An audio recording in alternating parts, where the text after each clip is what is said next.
Ocarina of Time is one of my favorite games ever made, and the Metacritic ratings are testimony to... Okay, no, I'm not doing that bit again. The game is great, I'll say that much about it. In fact, it's so good I have a tendency to return to it every once in a while just for a casual playthrough. But one thing I have always wondered is just how well challenges work for the game. So, I've decided to test the waters of the game and ask the question, can you beat Ocarina of Time's first 3 dungeons using only sticks? And yes, trust me, the emphasis on the only is important, but I'll get to that later as to why that's the case. The rules are as follows. I am not allowed to make use of any item or weapon that does damage unless it is necessary for progression. Except for sticks in this case. This does mean that certain optional paths and areas are going to be restricted throughout the game. Items that do not do damage are allowed outside of combat, but still cannot be used against enemies unless required. Finally, the run ends after I pick up the Master Sword at the end of Young Link's segment of the game, having finished the 3 dungeons needed for it. With all of that out there, let's just see how well Link can stick out. We start off the game by naming our hero. Obviously, Link wouldn't make sense here, so we go with a more fitting name. As we begin, we're met with a cutscene detailing the current setting. To be specific, the Great Deku Tree is requiring the Navi requests tree's assistance. You know, maybe this name wasn't actually the best to choose now that I think about it. Navi flies her way to Tree's house, waking him up in the best way she knows, by telling Tree to hurry up and press C up already. Hello. Following their short discussion on why Tree is extremely lazy and sucks at being a hero, Tree realizes that maybe he should meet up with his... cousin? What's their relation in this challenge anyway? With Navi and Tree set together, they both leave the humble abode and are met with the first area of the game.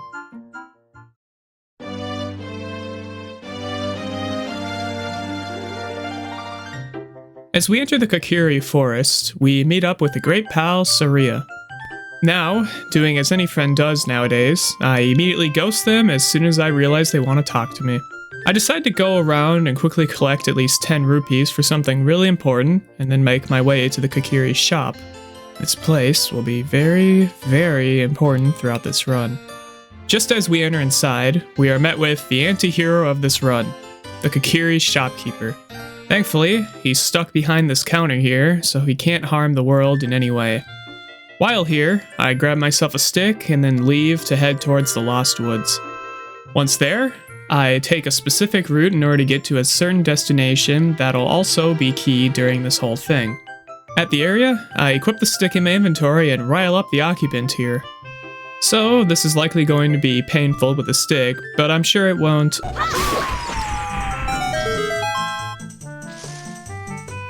Okay, so for those that did not know, the stick in Ocarina of Time is a bit strange.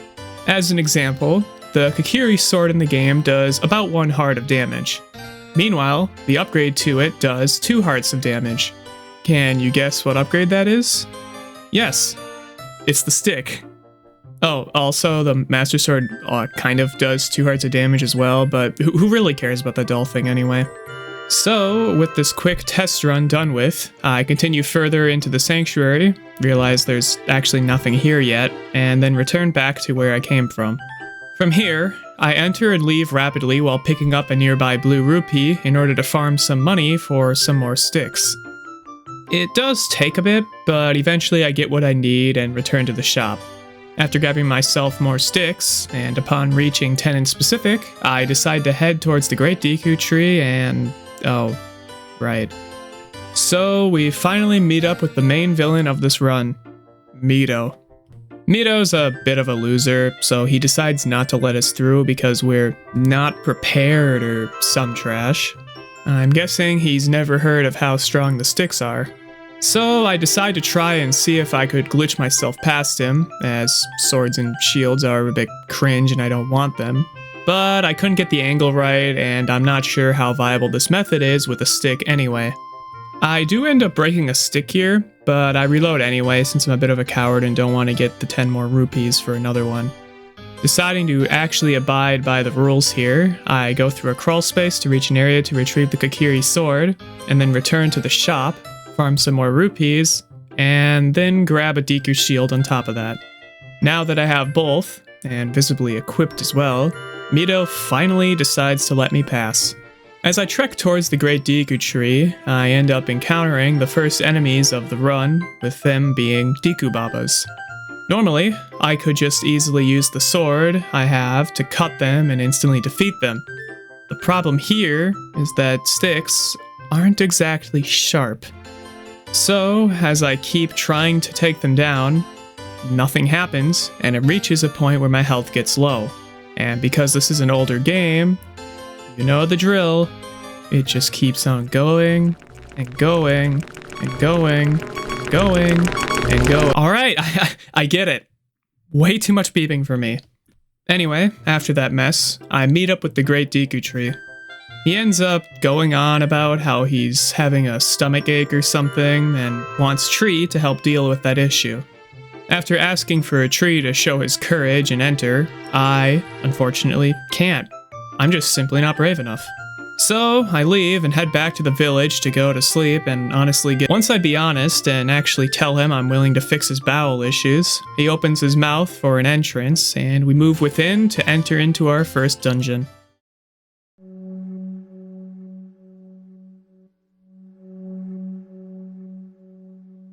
Inside the Deku Tree is the first dungeon of the game, and acts as a continuation of the tutorial given in the Kokiri forest. Due to this, the dungeon is really straightforward.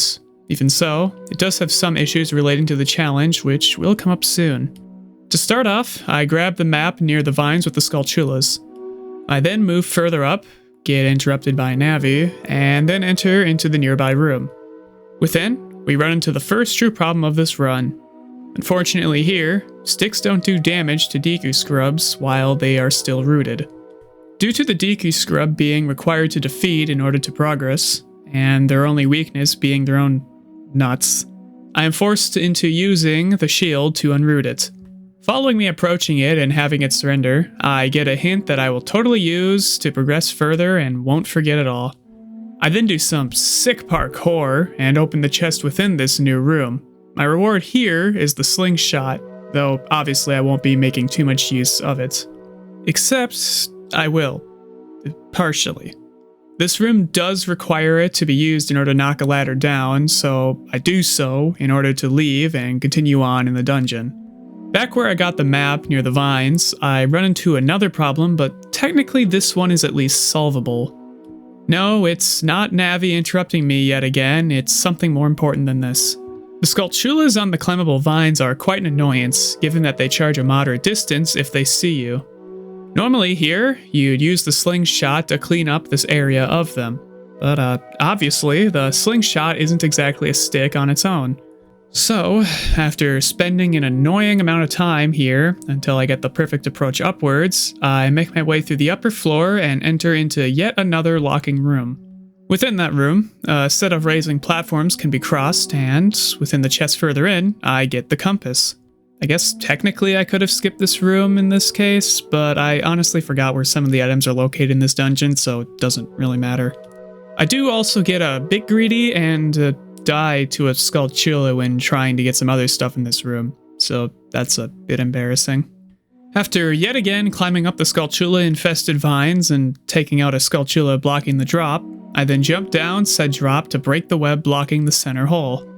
Below, I destroy a golden Skulltula with a stick and manage to somehow keep the broken twig within my hands.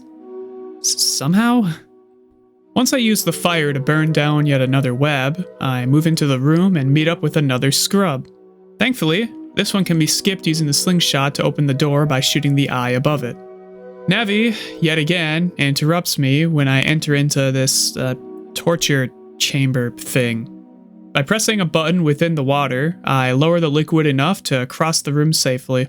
Defeating the Skulltula, blocking the, block, lets me... Okay, Navi, I don't care, just Anyway, once I climb upwards using the block, I move into a new room. Lighting the torches lets me continue onwards, so after doing so, I move into another area. Because this big tree, for whatever reason, has a lot of fire just within it, I burn yet another thing and crawl through a new opening found by doing so. After committing yet another act of arsonery within the tree to open up a vertical hole near where I left, I opt to return outside to refill on my sticks. So I repeat my act of farming blue rupees within the Lost Woods and then return to the shopkeeper to grab myself a set of 10 sticks like before. Once I return to where I left off, I move down the hole and meet up with a group of 3 more scrubs. I perform their secret, despite not hearing it at all from anyone, and then enter into the boss room.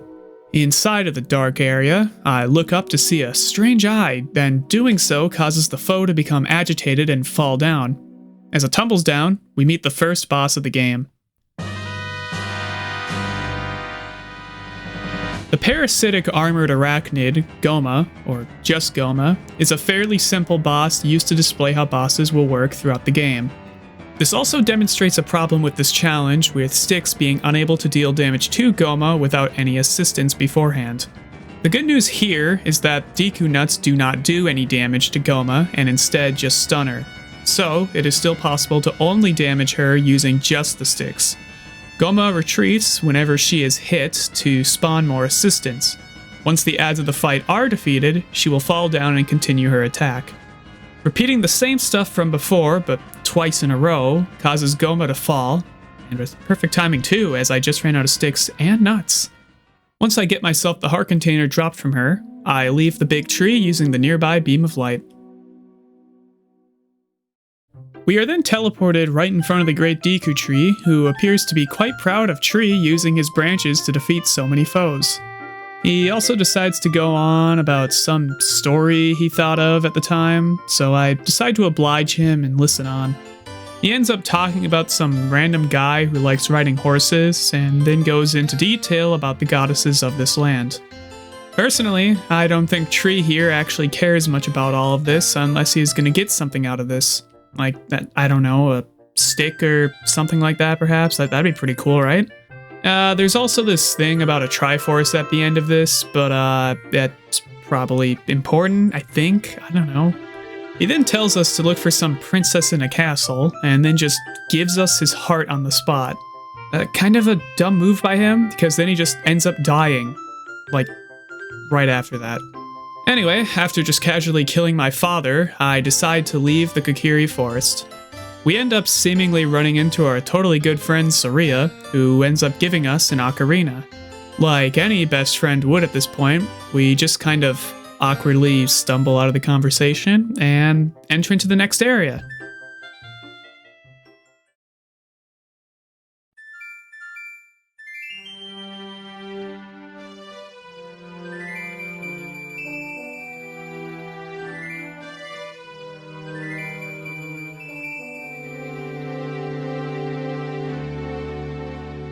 Well, not exactly. I actually head back into the forest momentarily to retrieve more sticks. Once I go through the exact same process I've already done a couple of times before, I reach my quota and properly check out the field. So, the field is a pretty cool area which ends up introducing a lot of... Oh, right, it's this guy. So we end up meeting the real villain of Ocarina of Time at this moment. So some of you might say, oh, how can an owl be such a dangerous foe? Trust me, this will make sense soon. The funny owl guy goes on about all these cool things you can make use of, since he's kind of an obligatory tutorial person at this point. Eventually, he finishes his monologue, but for some cursed reason, the no response is located at the top instead of the bottom, so I accidentally mispress it. And then he decides to go on yet again.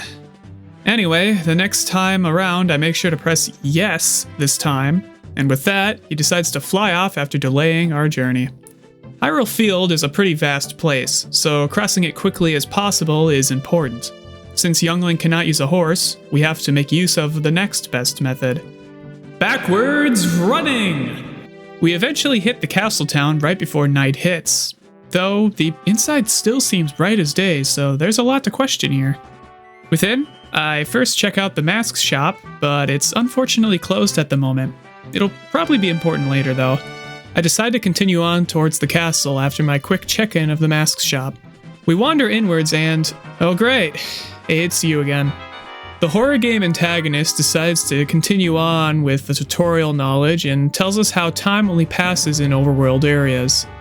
I have zero clue how he's able to comprehend time working in this way, but here he is, telling me this. Somehow. I nearly make the mistake of hitting yes when the option comes up, but I thankfully realize the correct option here is on the bottom this time. Once Big Bird leaves again, I move through the outside field, making sure to avoid the guards, and eventually reach the castle itself. Unfortunately, Mario is preventing me from moving onwards, and sticks clearly aren't strong enough to wake up this plumber. So, I alert the guards, getting thrown out after that, and on my way back to the town, I run into some sort of girl. She claims to be Mario's daughter or something, and then just gives me an egg. I have no idea what to make of this, especially after she claimed how she incubated it so well. I once again make my way back to the castle, and then just kind of wait for the egg to do something. In my impatience, I break a stick accidentally. Thanks for taking so long, egg. Once the egg hatches, I show the contents to Mario and wake up the slumberer. Turns out, he's not Mario, and instead a rancher who goes by the name of Talon. He ends up bolting out of there after realizing the mistake he made here, and I decide to take the opportunity given to finally set up a crossing. Once I jump over, I then move into the crawl space and enter into the castle. Inside the courtyard, we come upon a stealth section.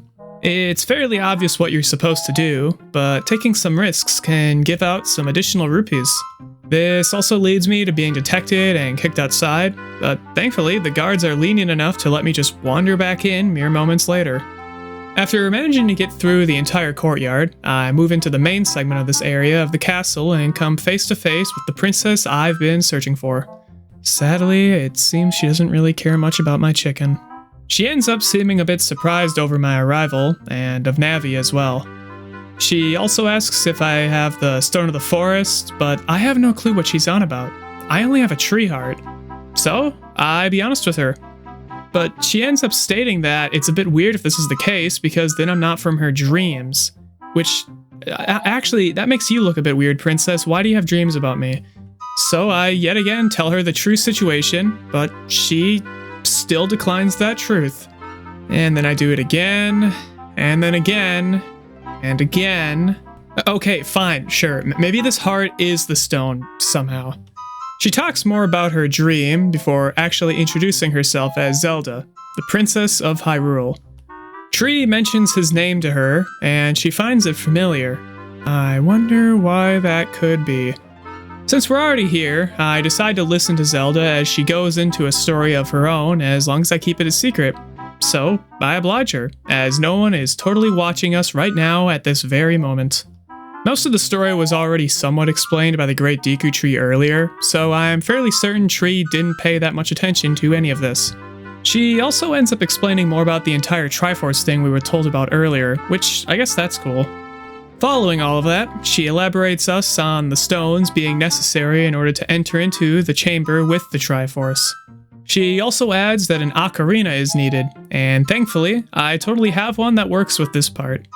A bit later, she invites us to look through the nearby window, and we see the horse enjoyer from the earlier scenes. He is introduced as Ganondorf, and honestly, that sounds like a nice name, so he's probably one of the heroes here. Zelda then asks for our assurances that we will help her with her hopes and dreams, and since I have nothing else to do here, I just go along with this. She then writes us a letter and hands it over, which will help us as we continue onwards towards the next area. Upon trying to leave, we run into Zelda's attendant, who goes by the name of Impa. Impa decides it would be a good idea to teach us the song used as a lullaby for the princess, as it apparently does have some power to it. She then shows off her amazing whistling skills, and we in turn showcase our slightly not as impressive ocarina abilities. Once we've learned the song, she offers to help us safely leave the castle, and we head outwards back into the field. Impa then suggests for us to head towards the nearby Kakariko Village on our trip towards the next destination of Death Mountain. Following that, she performs a magic trick and vanishes into thin air. Pretty cool move. After moving onwards following the disappearing act, we head up a set of stairs and ascend into the next area.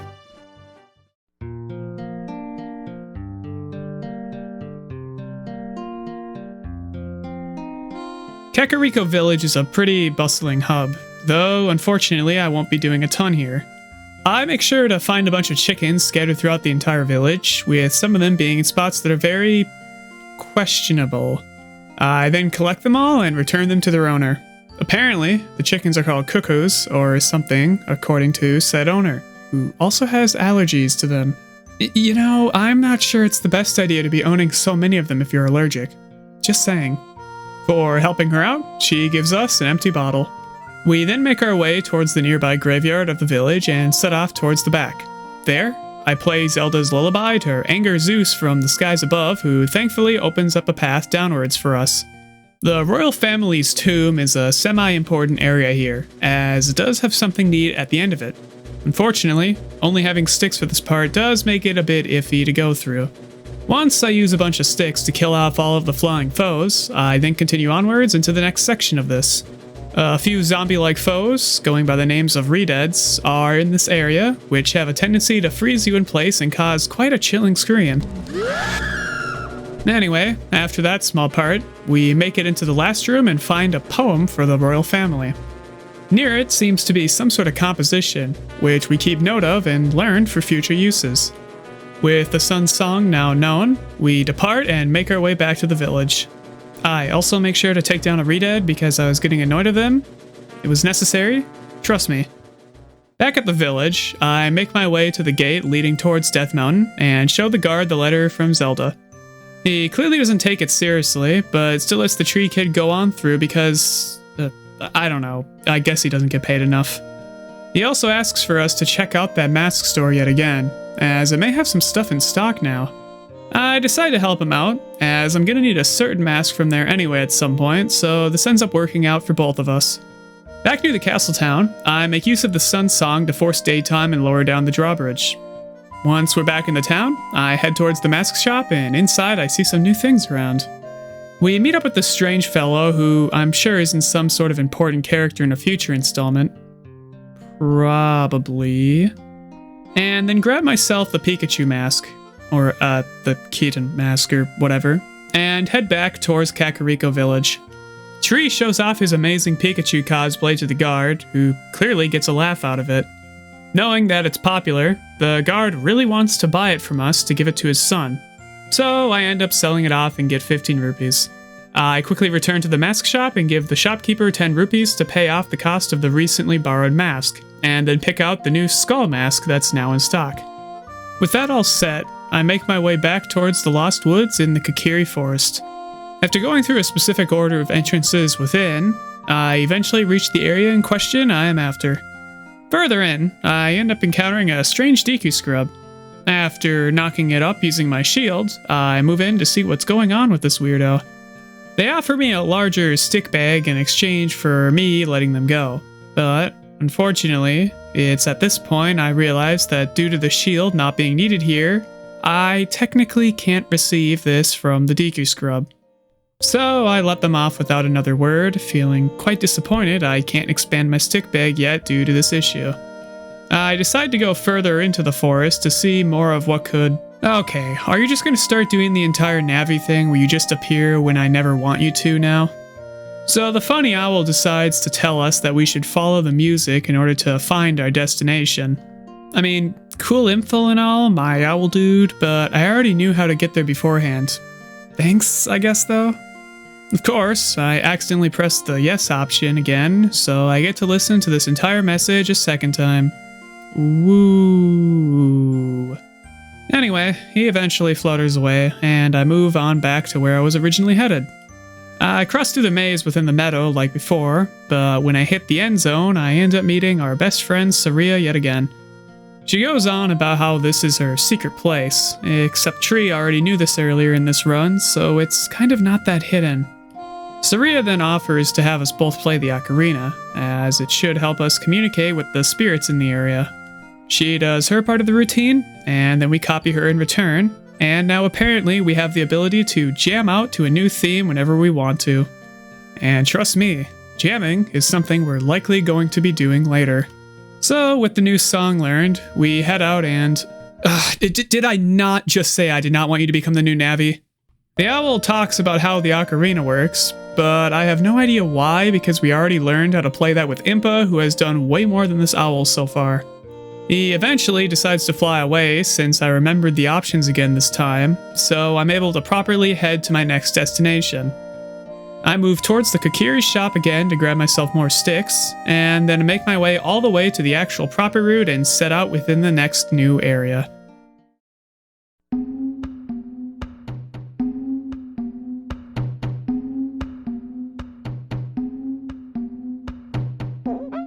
Death Mountain is a linear path that slowly goes upwards with a few blocked off segments here and there. Our main destination in question isn't at the direct top, but is located part of the ways up. As I move upwards, I contemplate some ideas I plan to make use of during the next entire dungeon. I mean, the dungeon is a pretty interesting one, but realistically... Alright, that's just unfair. Okay, so I actually managed to get past the rolling rock dudes safely this time. Now that I'm properly past all the dangers, I head into the new and rather interesting hub. Goron City is a small town for the Goron people. Unfortunately, I can't do too much at the moment here, so I just rush myself towards the leader's room, use a certain song I learned to enter in, and meet the head of this place. He seems rather confused as to why there's a child here and not some sort of actual messenger, and then indirectly reveals his name to be Darunia. Darunia, the big boss, probably unrelated to a different big boss, angrily tells us about the problems of his people, and then demands we leave. However, I do have a fix for this that works with basically everything I have a problem with. I prepare my hottest mixtape from the late 1990s and lay it on him. Oh! Come on! Hot! What a hot beat! Whoa! Yeah! Yahoo! Once Darunia is appeased by the sick beats I just dropped, he seems to be feeling significantly better. He details more about the problems his people are facing before asking for our help. Afterwards, he gives Tree the Goron's bracelet, which will be very handy later on. I also replay that song from earlier because, honestly, I can't resist doing this again. Yeah! I make my way out of the city afterwards, and then toss part of a bomb plant situated next to the overlook nearby in order to open up the entrance into the cavern below. I then make my way down the entire path, but in my temporary confusion, I head towards Kakariko instead of the cave. Eventually, I go the correct way and make my way through the opened entrance to reveal the next dungeon of this run. Well, this is pretty anticlimactic. Dodongo's Cavern is the second dungeon of Ocarina of Time, and continues to assist the player in learning more elements of the game. Bombs, in particular, are almost a necessity in most parts of this area, so I will be making quite heavy use of them for a bit here. By using a bomb to open an entrance on the right side, we move on in to encounter quite a large horde of slugs. Following that area, we come upon a locking room. So within this area, we encounter the first mini-bosses of this game, with them being the Zolfos. Sticks are, thankfully, pretty effective against them, so the fight isn't that bad, bar waiting for them to come to you occasionally. After a bit, both are felled and we're able to move onwards into the next set of rooms. We yet again make use of sticks to light some torches, and further in come back to the center room. With a press of a button, we open up a room on the opposite side and head over there. Making use of my new demolitionist skills, I'm able to topple the stairways down to set up a new way upwards. Unfortunately, there is a golden skull Tula up here that cannot be killed without a ranged tool, so we're just gonna have to skip it here. In any case, the next room also leads to my shield being destroyed, but it was just holding me back anyway, to be honest. After taking care of the threats and pressing the button above, I move forwards. We cross a rather rickety bridge and further in come upon a cramped maze segment. Using a stone block, we're able to climb higher upwards to make use of a bomb to open up a continuation of this area. In the next room, I did try to get past this area without using the slingshot at all, but I was only unfortunately able to stand in one area temporarily. Following that fired up mess, we move down a corridor and come upon... Oh, well, this isn't good. I'm fairly certain 3 sticks won't be enough. So I make my retreat out of the cavern, knowing that it's likely I'll need more sticks to continue forwards. Back at the woods, I search around for a bit and come upon a grove. A small patch seems to be of interest, and after getting close, we fall in and discover something unusual.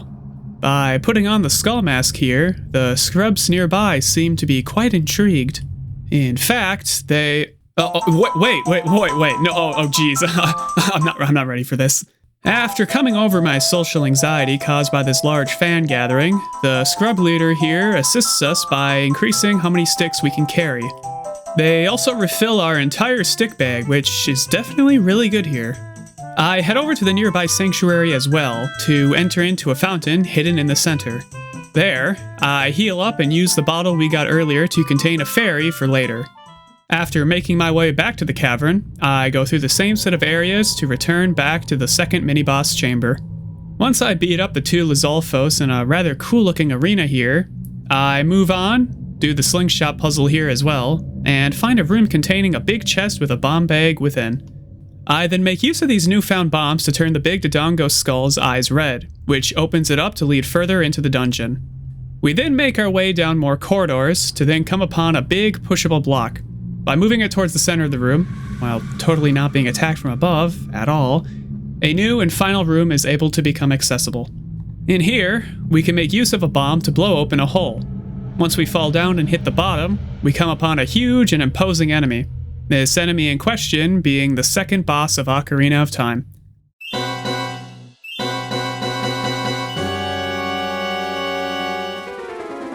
King Dodongo, the infernal dinosaur, much like the first boss, is simple and straightforward. Yet again, however, sticks can't do much against it, as the armored scales it has are simply too much for a fragile tool like a branch. So, I resort to sticking by the rules of the game, and feed the mighty king with some of the bombs in the area. This causes him to become stunned, which lets us use our sticks. Weirdly enough, King Dodongo falls only after 2 stick hits, which makes him have a lower amount of health than even the first boss in the game. Anyway, with him being out of the way, we gather the heart container dropped and use the beam of light to leave this cavern. As we enter into the outside world, all things seem to be quite calm. Well, they were calm until Darunia decides to drop from the heavens upon us. He seems to be extremely proud over what we've done, and is happy to know that his people will be safe going forwards. He also mentions that Ganondorf was apparently involved in this entire event, but honestly, that's probably just a lie since he could do no wrong ever. In any case, Darunia hands us the stone he was protecting with a lavish flash done beforehand. With us now having the Goron's ruby in our collection, Darunia proclaims Tree to be his sworn brother. Such a title is deserving of some affection from the Goron group, so the entire crew decides to hop in as well for some family fun with Tree. After escaping with at least a tiny bit of my sanity left, I decide to head upwards as Darunia suggested we might be able to find something of use further up the mountain. But, unfortunately, I don't think we're going to be getting any higher with just sticks alone. So I decide to do the next best option and head back to the forest. As usual, I decide to grind for more sticks, but it definitely is beginning to take a lot longer with this higher cap of 20 sticks instead of 10. I do eventually manage to refill my entire collection of sticks, and with that all set, I make my way down to the next connecting area towards the next dungeon off in the field. Once we're at the new river area, we run into our favorite nobody because apparently he had nothing to do at this time of the night. As per usual, he mentions basically nothing useful of note, but he does state that the lullaby we've learned will be helpful for entering this new place called Zora's Domain. He then flaps his way out of here and lets us continue onwards. Unfortunately, bombs prove themselves to be a necessity here, so after some explosive action, we head on further down the river. Or I would, but I'm honestly really enticed by what this guy over here seems to be chowing down on. He seems to be offering some magic beans, and even though I can't make use of them, I definitely still want some for the journey. Was this worth the cost of 10 rupees? Yeah, probably. The rest of Zora's River went pretty smooth, though there isn't really that much to mention about this area. Well, besides these cool frogs anyway. We make it to the end of the river and come upon a waterfall. Upon making use of Zelda's lullaby here, the waterfall splits open and we enter to find our next destination.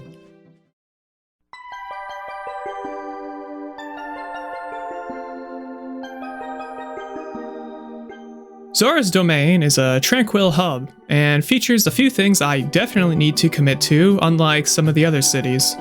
First things first, I make use of the mini sticks I have to light some torches leading all the way to the waterfall in here. Once they're all up, a large chest fades into view, and we obtain a piece of heart from within. Afterwards, I move upwards to the top of the waterfall we were just within to find a denizen who apparently has a game set up here. Upon initiating the diving game, they toss down a bunch of rupees and we follow downwards. After they're all collected, I return to accept my reward. This one, in particular, being the silver scale, is quite useful for certain segments. I make some small chat with the big fish here, who seems to be quite worried about his daughter, Princess Ruto. Anyway, I'm sure that'll sort itself out eventually, so I leave by making use of the new scale I've gotten to come upon Lake Hylia. I then swim down and retrieve a bottle with a strange letter inside. Having some sort of experiences with bottles containing letters, I already know to show it to the king back in the domain. And oh, what do you know? It's from Princess Ruto. How could I have known this? Apparently, the princess is stuck inside of something or someone called Lord Jabu-Jabu. The king also adds that Ganondorf may have caused this stuff to happen, but okay, seriously, what is with you guys and complaining about Ganondorf? So he finally decides to move out of the way, and since I had to endure this next part, everyone else watching must as well.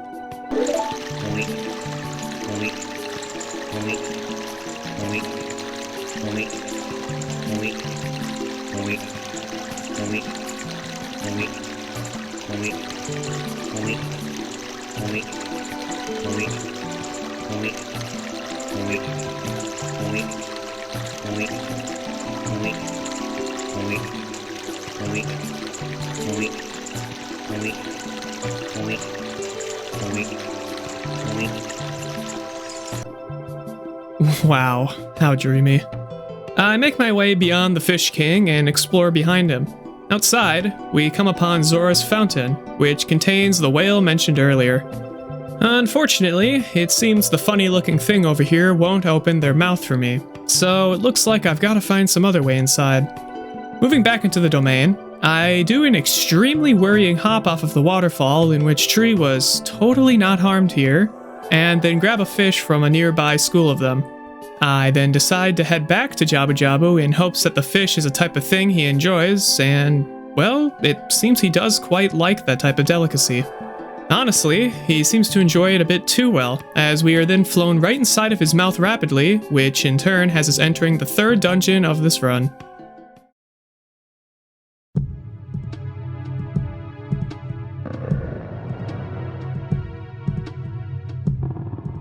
Inside Jabu-Jabu's belly is the third dungeon of Ocarina of Time, and, with the player now knowing much more, also expands the level of complexity in return. And, of course, the dungeon starts off with a segment that requires the slingshot to move forwards, so this dungeon is just looking absolutely swell for us. Anyway, after shooting at the knob above, the doorway, I think, becomes unblocked. Continuing onwards leads us into an open section, and this is also where I learned that sticks aren't affected by the normal electric shock usually received by using a sword against some of these enemies. In the following room, we take a gander around and suddenly notice a peculiar figure within. She greets herself as Ruto, and even though we need her to leave, she refuses to do so. Ruto then waltzes away from us and then just plummets to her death. Well, unfortunately, that's not actually the case, as she survived the fall. Why is it unfortunate? Well, since she refuses to do anything herself, I have to carry her around now. Jeez, this is so fun, so absolutely fun, thank you, Princess. So we make our way back to where we came from by finishing a few puzzles and going up some strange-looking floating flesh blocks. We then enter into an extremely disorienting set of corridors, and make use of the dead weight with us to enter into another room. Or, I would, but Navi thinks it's really important to mention something at this point. In any case, further in, we come upon some flying rays that are acting in quite an annoying fashion. They're taken care of pretty quickly, and a chest pops up. Within that chest, we find a new item, with it being the boomerang. We then carry Ruto back in the corridor, and make use of her again to enter into a locked room. It's inside that oh. That's not a good sight. So we come upon a rather annoying problem here. The big slimy mess, whatever it is, can't be hit by melee regardless of how many times it is tried. Despite all of my attempts to go in for hits in any way, all of them failed. So as much as I hate to say it here, this means that I'm forced to use something that's not the stick. And worst of all, the boomerang here actually does damage and kills it without the stick being used for the final blow. I even went as far as to attempt some of the larger skips in the dungeon in order to outright avoid using the boomerang, but it ended up not really working out for me. Eventually, I just gave up trying to do any gimmicks here, as the special item is somewhat needed for the final foe in this dungeon anyway. So, with quite a disappointed mindset, I head back and finish off the tendril. I ended up being so upset with this result that I just chose not to retrieve the reward from the chest dropped. But with that out of the way, I can at least be happy knowing that nothing else here will require this much boomerang damage. In another room, we come upon a bubble party happening. Given the sheer amount of sticks that would be needed, I instead opt into using the second best weapon around, with that being Tree's lumbering body. When all is done, another chest appears, and within we receive the compass. Though, not having a map and just a compass does kind of make things a bit awkward, to be honest. Continuing on into another room, we walk in and come upon... Oh, you have to be kidding. So, with much more of an annoyed sense in my mind, I destroy yet another one of the random tails sprouting from wherever, and decide to properly move on. Well, as much as I'd like to move on, like I said, apparently this dungeon needs yet another random thing from above that requires the boomerang. Jeez, I just love this dungeon. It's so good for this challenge. It's just so amazing. It's so fun. At least I get to make use of the sticks I have to destroy some of the jellyfish things around here, so it's not as bad as the other two, I guess. We then head back downwards into the chasm below through an opened entrance and continue into a further room. Ruto then gets excited over seeing what she's been seeking for this entire time and asks us to throw her up there. Well, if I get to throw you, don't mind if I do. Princess Ruto then takes hold of her mother's stone located above, but just as we step forwards, the entire platform seems to raise up. And, yeah, that doesn't really seem that good. In any case, we do meet up with the next mini-boss of this game, but there is some bad news here, however. As is the usual case with this dungeon, it's not exactly possible to hit the enemy with just sticks on their own. And since it's constantly running in a circle while also having its weak spot protected, it's not as if other forms of normal weapons would work either. With this being the case, I decide to opt for the normal thing here and toss the boomerang at it. This does stun it, and set it up for a stick hit, which is a lot better than outright dealing damage with just the throwable. Like King Dodongo from earlier, 2 hits from the sticks is all I need to knock it down. Now that it's dealt with, we take the odd lift that Ruto went up. Before going further, I move towards a set of pots near the back area. And it is here that I make a grave mistake and probably went a bit too far with how strict I was with certain parts of this challenge. While trying to use a stick to break one of the pots, I accidentally pressed the wrong input and used my sword to break one. In technicality, this isn't allowed. It's because of this, I end up resetting. And because I wasn't really thinking I'd have to save anytime soon, a lot of progress was somewhat lost here. Considering I could have just easily glossed over this, I have no idea why I went this far with it, but apparently my mind was in a dark place after the earlier failures with those tails and boomerang usage. So I go through all the previous stuff I basically already did, though I at least made sure to say when I got the boomerang, so it's not the worst overall. It does also mean I had to go through killing the tentacles again with it, so I'm honestly still suffering quite a lot. I eventually managed to progress far enough, take down the big octopus like before, and this time skip those pots as to not have this issue happen again. In the room further ahead, we run into some odd flinging pillar things. And yeah, sticks don't help here. So I utilize the boomerang again to stun them, move across the new platforms, and, in the following area, jump upon a ledge to have it float down and connect with the walkways below. Since I'm running low on sticks, I do the entire usual procedure of leaving the dungeon and head over to the forest to retrieve more. The great news here is that I can take a faster route back to the woods this time, so I finally don't have to do that long trek across Hyrule Field anymore. With the 20 sticks set yet again, I head back to the dungeon and enter into the new unknown location. The boomerang can be used from up above to hit another button upperways, and with a click of that, the final room seems to be unlocked and we head in. Inside, the room seems to be unusually dark, and we're definitely not alone here. It's here that we meet up with quite an electric foe. The third boss of Ocarina of Time, and the last one of this run, decides to finally reveal itself in a show of sparks. The bioelectric anemone, Baronade, is the first boss that actually decides to be more than just a pushover. While it still is similar to the earlier ones in requiring the dungeon's gimmick, with this one being boomerang usage to properly deal with certain phases, the boss is notable in that it takes more hits to actually do much to it. Given that sticks can't reach the segments above, I use the boomerang to sever its position and force it down. As it falls, the surrounding electric organisms seem to be augmenting it and prevent any further melee attacks. So, by making use of sticks to destroy them, we then move on to the next part. Using the boomerang again to stop it as it's moving lets me, like before, hit the surrounding blockers. Once they're all dead, Baronade decides to do a mad dash around the arena while shooting aggressively at us. With another boomerang stun and a stick hit, it falls beneath the surface to protect itself momentarily. With these actions repeated 2 more times, the boss definitively reaches its end as it clumps up and explodes in a fitting fashion. The final boss has finally been slain.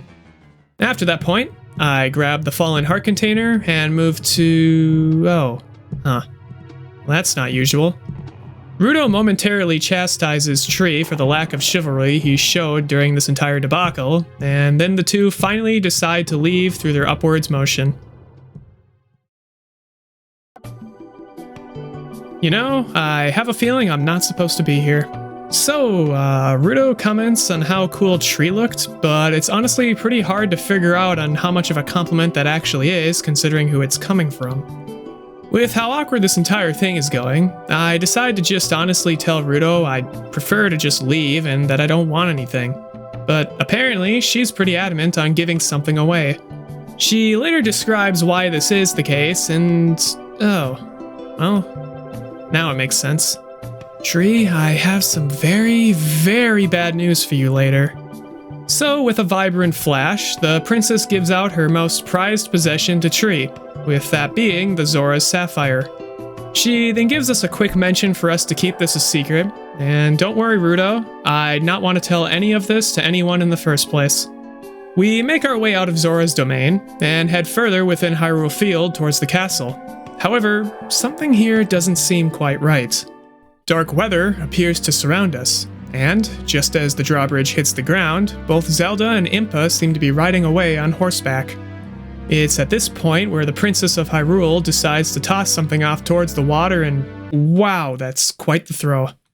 When we turn back, we are met with the greatest and most generous horse fan to ever exist in the flesh.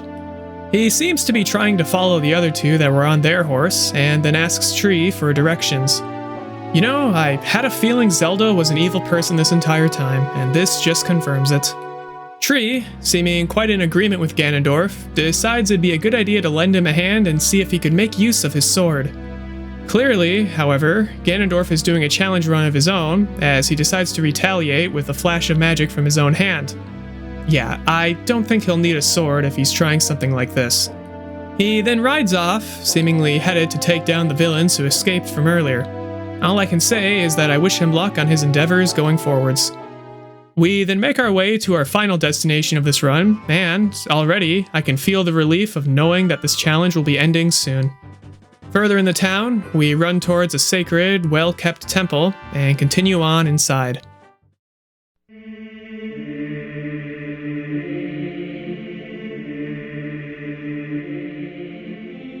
The Temple of Time serves as the last zone of... oh, wait, I forgot about the ocarina Zelda just threw earlier.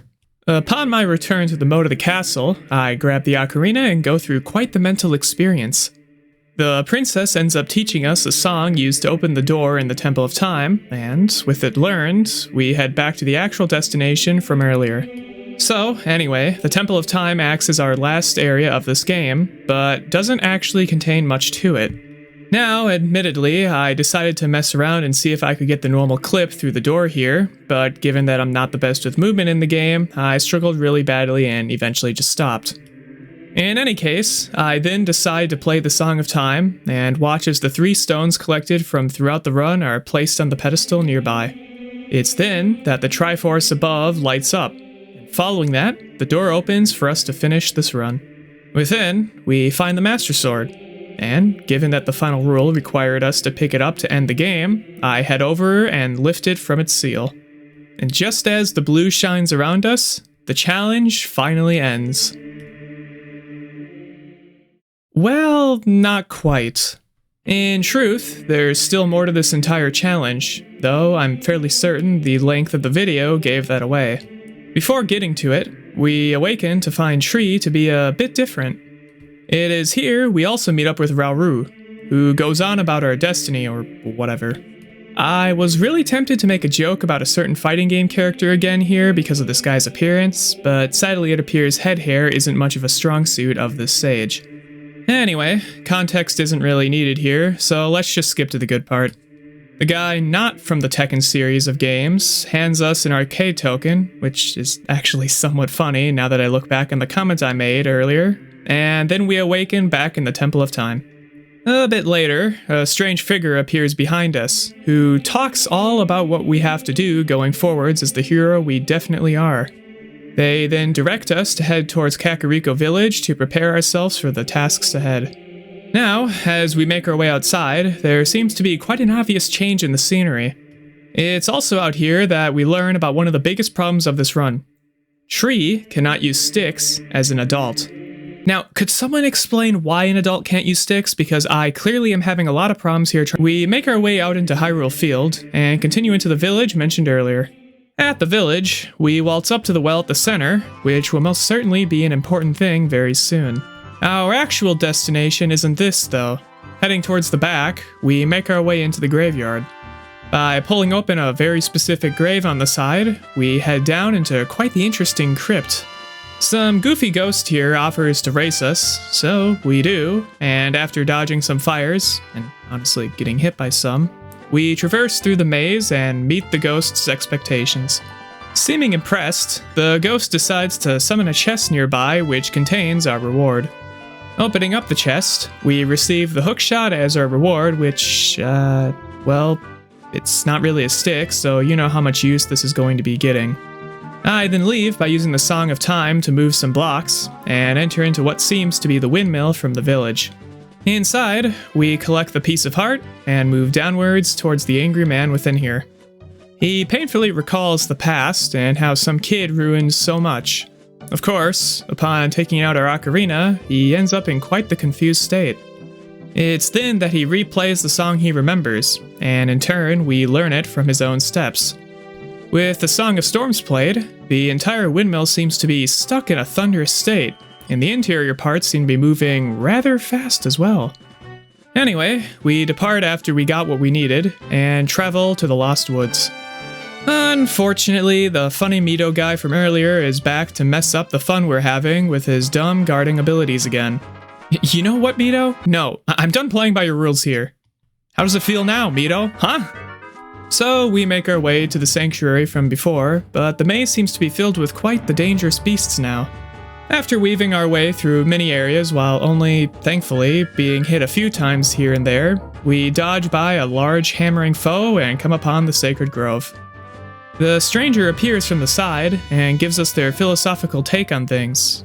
But is this really needed right now, though?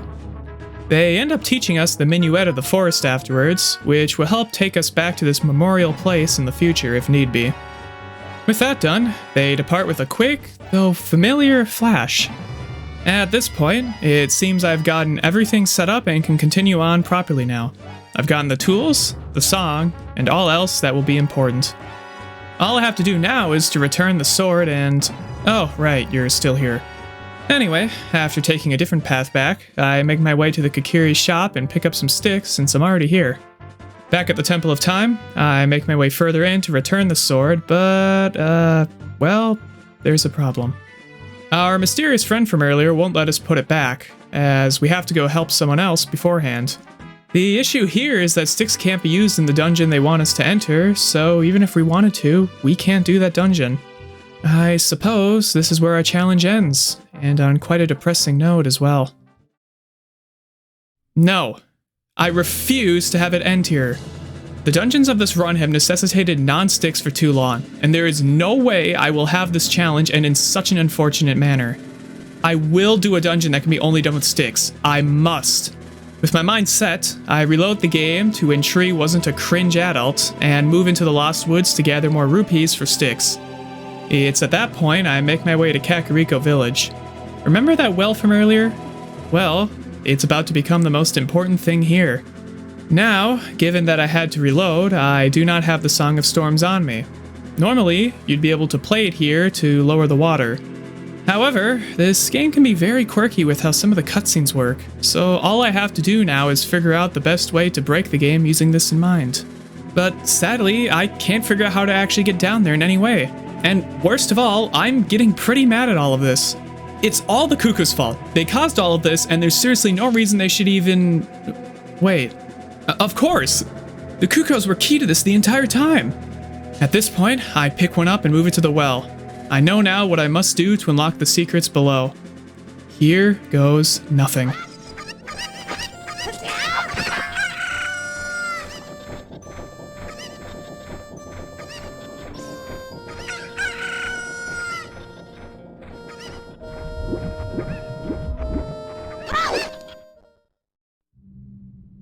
Huh. That actually worked. Bottom of the Well is technically an optional dungeon in Ocarina of Time, as it can be skipped during a run. However, due to it containing an important item at the end of it for one of the later dungeons, usually it's good to finish it anyway. Further inside, I decide to throw some pots and one drops a stick, and I seriously wish I knew about this beforehand because I would have saved so many rupees. Something else to note about this dungeon is that it has a ton of false walls, which means a lot is often hidden. After going through a small underwater segment, we move into a nearby door and come upon quite the burial ground. It's also here that we run into some mummies, which thankfully behave basically the same as Redeads. Lighting the torches inside here ends up opening the nearby coffins, and each one seemingly contains something different. After opening a couple, I move on to another and... Oh geez, sorry for disturbing your sleep, I didn't know. This mummy in particular seems to be excessively tough, as it ends up taking 6 sticks to defeat. Though, to be honest, 2 of those sticks were used up on the nearby objects accidentally. Eventually, I open the right coffin and find a small key inside. I then make use of the false wall knowledge to obtain another small key from within a secret chest. Once I make my way into the center using another fake wall, I walk further in, get interrupted by Navi talking about something that probably doesn't even exist, and... Oh, right, false floors also exist. Whoops. Thankfully, the fall did contain some rupees down here, so it wasn't the worst.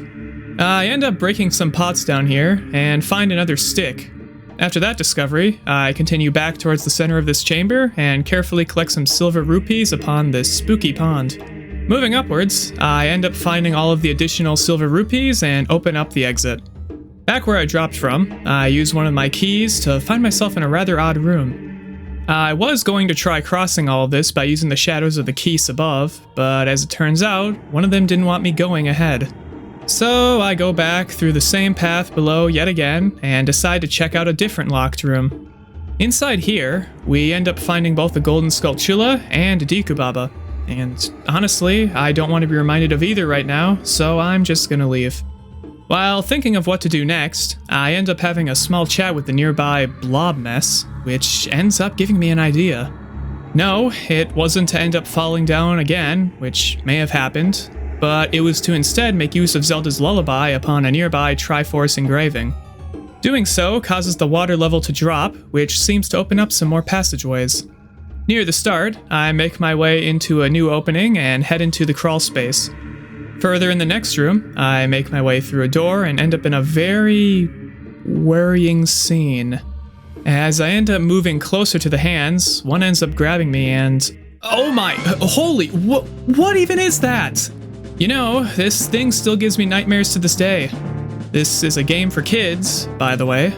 So the Dead Hand is a mini-boss featuring quite an interesting attack pattern. At the same time, it is also technically the boss of the bottom of the well. Only being able to use sticks for this boss does make it a bit awkward at times, which is especially true for the jump attacks in this case. After a few hits to the head, the Dead Hand decides to retreat underground. By moving into range of one of the hands, it's possible to bait it back out once again to go in for more attacks. Now, there is a rather obvious problem here that some may have noticed as I entered. I'm running quite low on sticks. It's due to this that I eventually run out, and because of this, I end up eventually dying due to me not having any weapons. Oh, wait, I'm not dead yet. Hold on. Okay, so now that I am actually dead this time around, I end up resuming and returning back at the entrance. However, it's definitely clear here that I need to get some more sticks if I am to continue. I'm sure I don't have to repeat myself this time, as you probably know the entire drill by now with this forest. Anyway, with a half set of sticks, I return but find that it's not morning, and due to this, the cuckoos aren't around. But, thankfully, I have a backup plan. You see, Navi is useful for one really interesting thing in this game. By doing a jump attack while falling from a ledge, it's possible to get back onto the edge for a bit, call for Navi immediately afterwards, and ignore physics because cutscene logic. Also, yeah, Navi is still reminding me to go up that mountain even at this point. After returning to the Dead Hand room within the well, we restart the fight. Eventually, after a bit, the childhood nightmare is slain, and the true final boss of this challenge has fallen. Following all of that, a chest spawns, and within we receive the Lens of Truth. And the best part about all of this? I can't even use it, because I don't have energy. But honestly, I think that has to be the greatest way to end off something like this. Sadly, there's no pillar of light here, so I end up having to depart the well from where I came. Once I depart, I head back to the forest and spend the last of my rupees on a single stick. At the same time, I also set my rupee count to 10 because, well, it's just fitting, I guess. I then make my way through the entire field and back into the castle town. Once there, I head back to the temple and move further onwards. I repeat the same stuff from before to open up the door and head on towards the sword. Having completed all that I set out to do, I lift the sword from the pedestal and, finally, finish this challenge. Wait, who's that? Huh? Wait, Ganondorf? Wait, what? Hold on, Ganondorf was the villain this whole time? No, there's no way. How could he have been the antagonist? There were no signs and nothing pointed to him. How?